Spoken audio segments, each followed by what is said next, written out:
Le cercle RH, notre débat pour s'intéresser alors au sujet dont tout le monde parle depuis des mois, pour ne pas dire maintenant des années, l'IA, mais l'IA versus RH. Comment les services des ressources humaines intègrent, utilisent cette IA générative, et puis comment vous, candidats, vous inondez les boîtes, les plateformes de candidats qui viennent inonder les grandes entreprises, parce que vous pouvez aujourd'hui, vous le savez très bien, envoyer des dizaines, des centaines de CV et de candidatures toutes prêtes. Comment se distinguer et comment font les RH pour gérer tout cela? On en parle avec mes invités. Marisa Buquet est avec nous, directrice compte stratégique chez Robert Half. Bonjour Marisa, ravi de vous accueillir. Bonjour. Delphine Bourgeot, merci d'être là, directrice générale d'Axis, qui est un cabinet de conseil en transformation RH et plus largement d'ailleurs en transformation tout court. Je ne dis pas de bêtises. Non, tout à fait. Et évidemment, Caroline de Senneville est avec nous. Bonjour Caroline, journaliste décideur RH, avec toujours quelques chiffres qui permettent d'ouvrir et de travailler et de démarrer notre débat. Étude Telens, que vous m'avez envoyée évidemment, que j'ai regardée. Et je me suis dit, elle est remplie de paradoxes, cette étude. Oui, parce qu'elle confirme ce qu'on sait, c'est-à-dire que la majorité des recruteurs estiment que l'IA standardise les profils, 82% d'entre eux, donc soulève cette difficulté. Et pour autant, c'est une grande majorité qui l'exige, 69%, de pouvoir en bénéficier dans leur processus de recrutement. D'accord. Et en décryptage, vous, mesdames les expertes, avant de rentrer dans vos sujets, mais comment vous regardez ce sujet, cette espèce de grand écart à la fois, il y a de l'automatisation, l'IA automatise, et en même temps, les gens exigent qu'on l'utilise. C'est ça que vous nous dites. Oui. C'est complètement contre-intuitif, non, Delphine? Alors, je pense qu'aujourd'hui, l'IA n'est plus une question en tant que telle, en fait, puisqu'on va tous utiliser l'IA, à la fois personnellement pour les candidats, mais à la fois pour les services RH, justement pour gagner du temps sur la sélection de leur profil et permettre de se centrer sur des tâches à plus forte valeur. Mais le mot qui est lancé par cette étude et par Caroline, c'est le mot automatisation. Vous, chez Robert Half, est-ce que c'est un mot qu'on doit repousser, puisqu'il y a quand même l'idée de personnaliser, d'avoir un échange humain, et en même temps, on entend automatisation. Vous le mettez où, ce mot? Au début du processus de recrutement? Oui, absolument. Alors, c'est vrai qu'on ne peut pas passer à côté de l'intelligence artificielle. Donc, il va y avoir un process d'automatisation au départ, que ce soit donc côté candidat comme côté recruteur. Mais l'important, c'est évidemment de garder l'humain dans la suite du process. Et c'est ce qui va permettre de faire un recrutement réussi. Donc, on peut l'utiliser pour gagner du temps. Il va y avoir évidemment des contreparties dont j'imagine on va reparler, comme voilà, des centaines de CV supplémentaires qui peuvent être reçus. On le voit aujourd'hui. Qui rendent fou les RH. Hein. Oui, on le voit il y a 3 ans quand on postait un poste voilà, pour un DAF, on recevait 300 candidatures sur 3 semaines. Aujourd'hui, pour le même poste, on va recevoir 600 candidatures en 4 jours. Donc c'est vraiment... Ah oui, c'est numérique. Exactement. Donc il y a du positif et il faut voir aussi évidemment les aspects, les garde-fous. Comment est-ce qu'on travaille, comment est-ce que les recruteurs s'adaptent à ce nouveau mode de candidature. Mais donc ce que j'entends là, c'est qu'on a accéléré le nombre de candidatures qui vont arriver dans des temps records, donc parce qu'on a automatisé côté candidat, on l'entend. Ça veut dire qu'en face, côté RH, on est obligé de faire la même chose, de répondre par de l'automatisation. Enfin, il n'y a pas un humain qui peut classer des fiches Bristol qui arrivent toutes les 10 minutes. On est d'accord? Comment? C'est ce que vous disent vos clients, j'imagine. Exactement. On a beaucoup plus de candidatures et des candidatures qui sont aussi plus lisses. Donc moins marquées, donc plus génériques. Et donc l'objectif, c'est d'utiliser, que les RH utilisent l'intelligence artificielle pour faire un premier tri et conservent le temps qu'elles ont pour vraiment jauger des compétences, des expériences et de la personnalité. Donc c'est une sorte de guerre d'IA en fait. Mais je trouve que ça pose une question, c'est celle dans le premier tri de CV, le risque de passer à côté d'un profil qu'on peut dire atypique avec le tri de l'IA. Absolument. Ouais. Le mec, il fait à la main, quoi. Ouais. C'est un risque réel. D'ailleurs, s'il y a des tris qui sont faits sur prompt, par exemple, un prompt, en changeant un mot, on le sait, change l'intégralité de la réponse. Donc ça, c'est le danger aussi, c'est de passer à côté de candidatures. Nous, chez Robert Half, on a développé, il y a quelques années déjà, un outil d'intelligence artificielle interne, pour des raisons RGPD évidentes, qui va travailler sur notre réseau, sur notre base de candidats, et qui aujourd'hui nous permet plutôt d'élargir les profils qui vont nous être présentés plutôt que de les restreindre, mais en dehors d'un outil qui soit interne et dédié, oui, en effet, on prend le risque de passer à côté de certaines candidatures. Parce que votre métier chez Robert Half, c'est aussi d'avoir un vivier, quand même, un fichier suffisamment garni qui Absolument, s'étoffe. notre réseau de Eh oui. candidats, C'est ça votre travail, votre cœur de réacteur. notre cœur de métier, absolument. Mais je reviens à vous, parce que on reviendra sur l'étude Telens, mais aussi sur les RH quand on parle avec eux, ils viennent souvent ici nous parler. Ces espèces d'automatisation, de guerre des automatisations, on voit que l'humain va disparaître malgré tout. Et j'ai vu qu'il y a des entreprises, des grands comptes qui disaient, nous, on ne veut pas. On veut continuer à avoir du recrutement, je dirais pas manuel, mais je dirais classique. Vous le constatez ? Alors, pas complètement. Moi, je pense qu'aujourd'hui, ce qu'on constate plutôt, c'est que la question n'est plus est-ce qu'on va aller sur l'IA, mais plutôt comment on va y aller et pourquoi on va y aller. Enfin, pour faire quoi. Et effectivement, mettre de l'IA partout n'a pas nécessairement de sens. Mais par contre, il y a toute la partie gain de temps. Donc, automatisation de tâches plutôt administratives, répétitives, sans trop de valeur ajoutée. Et puis après, il y a une partie également qualitative. Mais en tout cas, ça ne remplace pas l'humain. J'ai vu une entreprise, Hippolyte IA, elle est déjà venue sur notre plateau d'ailleurs, qui a créé, qui a modélisé du recrutement vocal. Je l'ai testé, et je ne sais pas si vous l'avez, vous, testé sur ce type de format, et ça permet d'avoir un échange fluide avec un candidat, et c'est totalement bluffant. Est-ce que ça, vous allez vers cela ? Est-ce que vous dites, on peut aller vers cela ? Parce qu'après tout, on gagne du temps ? Alors, sincèrement, je ne pense pas, en tout cas, je le vois pas arriver aujourd'hui. Il ne faut pas oublier que quand on parle d'automatisation, donc aujourd'hui, on l'a dit, les CV, plus ils sont augmentés à l'IA, plus ils se ressemblent. Mais oui. Et oui. donc, plus ils se ressemblent, moins on peut déceler les compétences réelles du candidat. Donc ça, c'est le premier risque. Si c'est deux IA qui se parlent entre elles, c'est de ne pas arriver à challenger les compétences. Exactement ça. Et il ne faut pas oublier qu'un recrutement réussi, parce que c'est quand même ce dont on parle aujourd'hui, Oui, la fin, c'est ça, ouais. c'est comment est-ce qu'on garantit le plus possible un recrutement réussi. Il ne faut pas oublier la partie soft skills. La partie soft skills, elle est essentielle. La personnalité du candidat, la façon dont il va s'intégrer dans l'équipe, la façon dont... en fait, son vocabulaire, son langage. Exactement.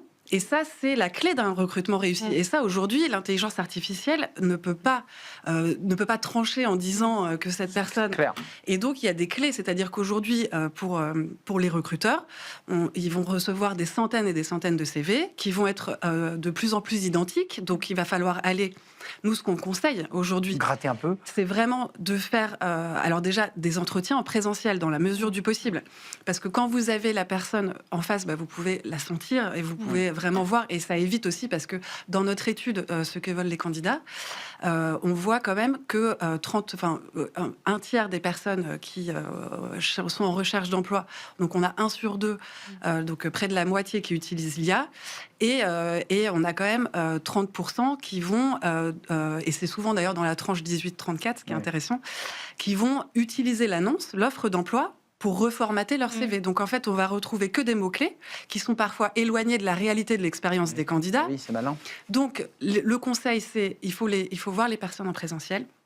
Il faut poser des questions qui soient surprenantes. Je vous coupe, ça marche pour des entreprises avec des postes de DAF, des postes un peu spécifiques. Robert Half en adresse évidemment. Absolument. Plus compliqué quand on est chez McDo, quand on est sur des volumes de recrutement, c'est plus compliqué. Ça, c'est beaucoup plus dur pour un recruteur. On ne peut pas recruter en tête-à-tête le jeune commis. C'est plus difficile, non ? Alors, quand il va y avoir une notion de volume, ça peut peut-être donner un peu plus de challenge, forcément, mais l'humain doit quand même rester au cœur. Si vous voulez solidifier une équipe, l'humain doit rester au cœur du recrutement. Delphine, Caroline, parce que Caroline voulait compléter. Allez-y, Delphine. Alors, moi, je pense que pour revenir sur ce sujet du bot ou de l'automatisation du premier entretien, si on se place aussi côté candidat, il y a la notion d'attractivité. Alors, ça ne marche pas pour le commis dont vous parliez, mais par contre, pour toutes les populations, on va dire, de fonction support, par exemple, moi, en tant que candidate, j'aimerais pas parler à un bot. Et le recrutement, c'est aussi un contrat à deux. C'est un vrai Donc sujet. chacun doit se donner envie Ne quelque pas part. accepter d'être onboardé, enfin en tout cas recruté par une voix, même si elle est sublime. Il Exactement. s'avère que la voix imite la voix d'un humain sans aucun problème. Et parfaite même. Mais en fait, il y a quand même une réticence quand même à ce sujet. Caroline, pour Je voulais compléter revenir notre sur débat. l'un des enseignements aussi de votre étude, de ce que veulent les candidats, c'est la fracture générationnelle. Oui. On veille souvent sur ce plateau à ne pas stigmatiser les salariés expérimentés qui sont friands d'outils technologiques, mais là, pour autant, l'étude montre bien que c'est 61% des 18-34 ans qui utilisent l'IA pour les process de recrutement, contre 33% des 45-65 ans. Et il y a beaucoup plus d'hommes que de femmes qui l'utilisent. Mais ce qu'on se dit sur ce plateau, parce que finalement on apprend en marchant et l'histoire se fait là, on n'a pas de recul, qui va avoir la main? Parce que les recruteurs ont aussi tendance eux-mêmes à automatiser, à générer du flux rapidement pour que ça aille vite. Et j'entends Robert Half qui dit qu'il faut remettre en permanence de l'humain, il faut faire de l'entretien individuel. Et on a quand même des entreprises qui disent on n'a pas le temps, il faut aller vite, il faut produire. On est un peu là, on est au milieu du gué là. Mais la décision, pour moi, elle appartient et elle doit rester chez l'humain. En fait, la décision d'un recrutement, finalement, quel que soit le poste, elle doit être prise par une personne qui connaît l'entreprise, qui connaît les besoins du poste, quel que soit le poste, et qui puisse projeter la personne sur la mission. Il y a des agents qui arrivent, on n'en a pas parlé, mais enfin les agents qui travaillent pour les services RH, parce qu'il y a quand même des gens qui y pensent, et vous êtes recruté par un agent, c'est-à-dire par une sorte d'agent IA qui travaille pour le service RH. Non, mais je veux dire, on n'est pas dans la science-fiction, c'est réel. Alors, c'est réel dans la partie amont. Maintenant, dans la partie, à partir de l'entretien de recrutement, bon nombre d'entreprises font le choix de rester dans l'humain. Je pense qu'il y a un élément qui est intéressant aussi sur cette partie-là, c'est toute la partie éthique. Puisqu'on a quand même une large partie des DRH, dans l'étude que l'on a pu mener, on a 85% des DRH qui considèrent que l'éthique est extrêmement important. Alors, par rapport à ça, il y a juste 9% qui ont mis en place une gouvernance éthique, mais même l'IA Act qui arrive demain en obligation pour les DRH doit permettre aussi de réguler l'ensemble du dispositif. Excusez-moi, d'un côté c'est la jungle, côté candidat, je m'autorise à le dire aussi, cash, il peut faire ce qu'il veut, créer son CV, prendre prompter. D'autant, de l'autre côté RH, c'est beaucoup plus compliqué et plus cadré. Je trouve ça assez intéressant. Le candidat fait ce qu'il veut, quasiment. Avec un réel enjeu côté RH, c'est de surtout ne pas rallonger les processus de recrutement. Parce qu'on le sait, plus de 60% des candidats aujourd'hui veulent un recrutement qui dure 4 semaines. Et un candidat sur 2 interrogé ne veut pas plus de deux entretiens en fait, pour un poste. Ce qui n'est pas vrai dans les faits. Alors, ça dépend, mais en tout cas, il faut le garder en tête. Si on veut pas perdre les bons candidats, en fait, il faut garder... Non, mais les 8 entretiens, ça se pratique, ça c'est fini et ça se pratique encore. Mais il y a quelque chose qu'il ne faut pas oublier, c'est que pour l'IA Act, les obligations relatives aux activités à haut danger et au recrutement ont été reportées à 2027. Mais j'ai discuté récemment pour une interview avec Éric Delisle, le chef de la CNIL, le service juridique de la CNIL, qui disait que les contrôles pour le recrutement dans les entreprises sont bien au programme 2026. Donc ça veut dire savoir quels outils ils travaillent et les outils qu'ils utilisent. Oui, et si c'est conforme ou non. C'est ça. Donc ça veut dire que vous et vos clients allez être contraints aussi sur les outils à utiliser et ne pas aller trop loin. Et j'évoquais tout à l'heure Hippolyte, avec des voix IA humaines, avec des sélections qui se font uniquement par des agents. Tout ça sera interdit, de toute évidence. Et sachant que les candidats, on le sait peu, mais ont le droit de demander une réévaluation de leur candidature en cas de refus. Et vous avez le droit, vous, de demander aux candidats qui se pointent en lui disant, mais alors, la part d'IA dans tout ça, votre CV, il a été fait à combien? Ce serait intéressant. Non, mais je souris. Mais enfin, il faut que ça soit équitable des deux côtés. On peut vraiment, évidemment, poser la question. Après, si on peut douter potentiellement oui, je l'ai fait tout seul. De la réponse. Donc c'est pour ça, en fait, il y a des leviers pour aller chercher, donc, comme je le disais, des entretiens en présentiel, des questions inattendues, surprenantes, qui n'ont pas pu être préparées en amont, justement, avec l'IA, des contrôles de référence avec l'accord, évidemment, il faut toujours l'accord du candidat, mais ces contrôles de référence qui vont nous permettre d'aller valider et les hard skills et les soft skills et la véracité des expériences. Vous allez peut-être me contredire, mais j'ai vu qu'on pouvait aussi faire des recrutements sur IA. C'est-à-dire, je suis sur Claude, je dis bonjour, je suis journaliste, je cherche un emploi à la télévision, et Claude va m'apporter potentiellement, parce que j'ai vu qu'il y avait des entreprises qui commençaient à mettre leurs offres sur Claude, et j'allais avoir un accès presque direct aux 5 ou 6 offres d'emploi mirobolantes pour être présentateur de télé. Vous le savez, ça ou pas? Alors, il est clair que Claude ou d'autres proposent de vous servir directement plutôt que d'aller chercher. On switch dans une autre logique. Donc maintenant, il faut que tout vienne à vous. Non, mais je vois Marisa qui évidemment, qui se dit c'est inquiétant ça quand même que le Claude, l'IA générative génère elle-même son offre et ses propositions. Enfin, tout d'un coup, c'est une manière de contourner les institutions et vous en faites partie. Il va y avoir, encore une fois, beaucoup d'utilisation, de développement sur l'intelligence artificielle, et ce qui va perpétuellement challenger la façon dont on recrute et la façon dont les recruteurs abordent le marché. Vous y voyez une inquiétude dans ce qu'on se raconte là? C'est-à-dire, en fait, une disruption du modèle de recrutement. Je pense que vous avez employé le bon mot, c'est une disruption. Donc aujourd'hui, alors dans le métier de recruteur, mais dans le métier du conseil, dans tous les métiers de l'entreprise ou quasi tous, il va falloir qu'on travaille autrement, qu'on travaille avec l'IA, mais qu'on travaille autrement. Pour autant, les métiers ne vont pas disparaître, ils vont être faits différemment. Mais vous, en interface entre des grands clients, des grands comptes et des candidats, vous les voyez, vous, par expérience, vous et vos équipes, que le CV qui vous arrive, même si c'est un cadre supérieur très, très diplômé, est-ce que vous voyez assez rapidement que c'est un CV IA? Enfin, je veux dire, avec le métier, on le voit, ça, non? Les CV IA sont assez lissés et reprennent beaucoup de mots-clés de l'annonce. Donc ça peut être des éléments de piste, mais c'est surtout nous, ce qu'on va conseiller aujourd'hui aux candidats. C'est évidemment, je pense que c'est une bonne chose d'utiliser l'intelligence artificielle, ça fait gagner du temps, ça peut permettre de corriger le CV, des lettres de motivation. Ça donne la forme aussi agréable. Exactement, mais il faut vraiment en avoir un bon usage. Aujourd'hui, ce qui va faire la différence sur une pile de CV, ça va être la précision, le détail dans les expériences. Qu'est-ce que vous avez vraiment apporté à l'entreprise pendant cette expérience-là. Il faut aller jusqu'au niveau de détail. C'est les CV qui vont ressortir du lot. C'est ceux qui vont apporter le plus d'authenticité et le plus de détails sur les expériences passées.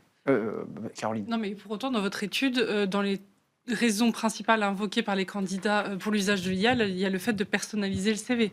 Donc, ils n'ont pas forcément conscience...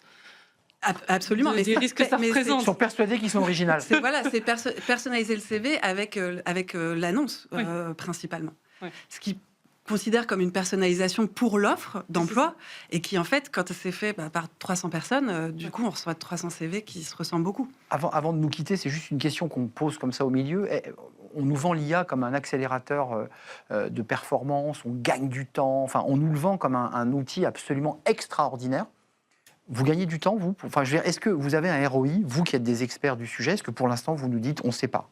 On est un peu là, dans une forme de tâtonnement, parce qu'on n'y voit pas clair. Alors, nous, chez nos clients, ce qu'on constate, c'est qu'il y a deux écoles aujourd'hui. Il y a plutôt les pionniers qui, eux, ont une stratégie et savent pourquoi ils mettent en place un certain nombre d'agents IA. Et là, on voit un ROI direct. Après la phase d'apprentissage, bien sûr. Et après, il y a ceux qui sont encore en phase d'expérimentation, où là... Plus prudent ou plus dispersé.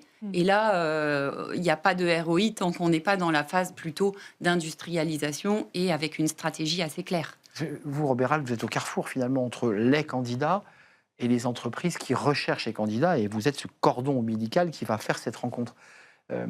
On en gagne du temps, vous êtes là aussi au stade d'une expérimentation, vous avez pas assez de recul, vous en êtes où là sur ce sujet? Alors, on va gagner du temps sur des tâches d'automatisation, comme tout le monde, sur lesquelles l'intelligence artificielle peut nous aider.